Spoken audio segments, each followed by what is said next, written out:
আসসালামু আলাইকুম ওয়া রাহমাতুল্লাহি ওয়া বারাকাতুহু। সম্মানিত দ্বীনি মুসলিম ভাই বোনেরা, এভাবেই শত শত মাইল পাড়ি দিতে হয় জিন এবং জাদুগ্রস্ত রোগীদেরকে চিকিৎসা করার উদ্দেশ্যে। আলহামদুলিল্লাহ, আল্লাহ সুবহানাহু ওয়া তাআলা মানুষকে সৃষ্টি করেছে দেন নাই, দিয়েছেন পবিত্র কোরআন। আল্লাহ সুবহানাহু ওয়া তাআলা কোরআনে কারিমে বলেছেন, ওয়ানুনাজ্জিলু মিনাল কোরআন মা হুয়া শিফাউন ওয়া রাহমাতুল লিল মুমিনিন ওয়ালা ইয়াজিদু যালিমিন ইল্লা খাসারা।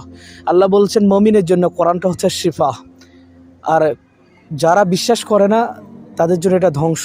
এটা জালেমদের কথা উল্লেখ করা হয়েছে এখানে। আল্লাহ সুবহানাহু ওয়া তাআলার এই কোরআনের আয়াতের মাধ্যমে আমরা মানুষের ট্রিটমেন্ট দিয়ে থাকি। আলহামদুলিল্লাহ, সমস্ত প্রশংসা একমাত্র আল্লাহ।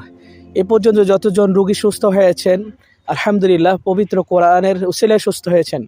রাসূল করিম সাল্লাল্লাহু আলাইহি সাল্লাম সুন্নাহর উসিলায় সুস্থ হয়েছেন। আল্লাহ পাকের সুস্থকারী আমরা একমাত্র চেষ্টা করি।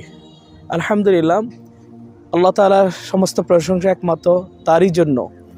দোয়া করবেন আল্লাহ সুবহানাহু ওয়া তাআলার ইচ্ছাতে যেহেতু এভাবে কোরআনের খেদমত করতে পারি, মানুষের কল্যাণার্থে চিকিৎসা করতে পারি।